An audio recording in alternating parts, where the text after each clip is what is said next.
You are loud and proud tonight. I love that for your I'm voice. always loud and proud. No, you are, which is why I love seeing you Yeah. because of the statement you make. Forget about the blitz and the glitz. It's more about like we talk a lot about energy these days, but Yeah. it is your energy. Yeah.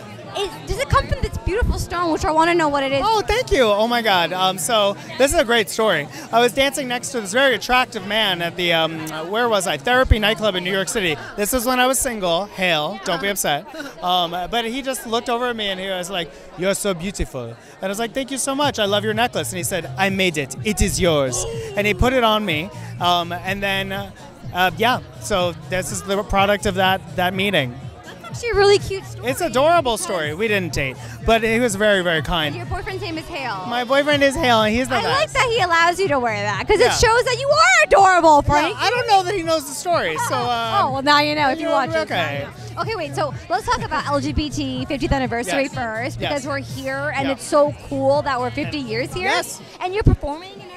I'm actually speaking, so I guess I'm performing spoken word, if you will. I'll be speaking about my experience on AIDS life cycle. I've done it 2 years in a row now, and that was what first got me introduced to the LA LGBT Center.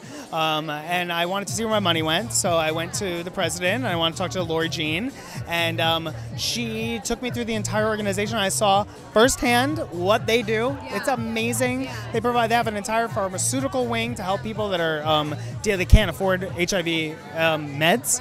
They have people that help them deal with the mental health of a diagnosis, also of gender issues and confusions. They help people. So 40% of all homeless people in the city are LGBT.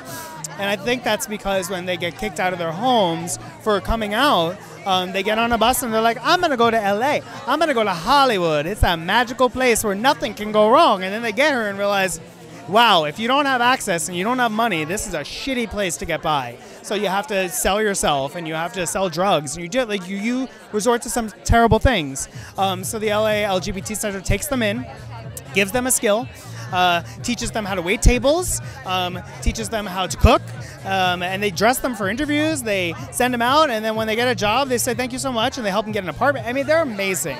Also, They're doing God's work. They're doing God's work. They really are. And you're part of it.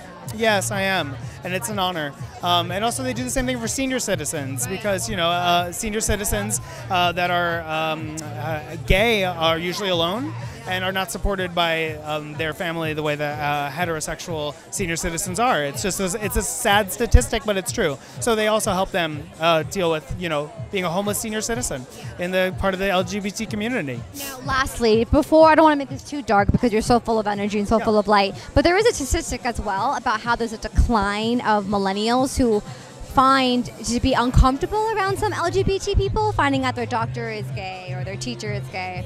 So hearing that stat, knowing how much progress we've already made, what can you kind of say to that to change that up for this 2020? Well, I think it's a product of our president and our product of our administration that we're at right now, which is stripping rights away from LGBT people. We're going backwards. The rights that we have fought so hard to get are literally being taken away, like by the day. Like the work Obama's did is being overturned. So it's like it's unfortunately giving kids fear of the LGBT community and also the guts to express it, which is sad. And we need to come together as an LGBT community to help educate, but in a way where we are not, ignorant people can be worked with. Ignorant people can be spoken to, and they just need education. So we need to help just educate them and make them understand that we are just people, just like you, just like me. Like, we're all the same. We all bleed red, So, we can talk to people that are ignorant. I love ignorant people because they can be educated. That's great. You're a blank slate. You have the power to kind of influence them in the right way. Yeah, the bigots are harder. But you know what I'm saying? That we're talking about is people that are ignorant.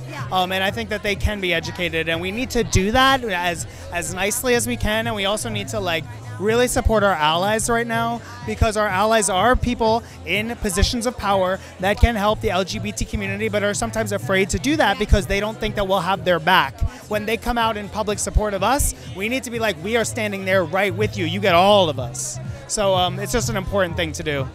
LGBTQIA. Loud Ally. and proud, like I love it. Thank you, thank Bye. you, Bye. thank you, thank you.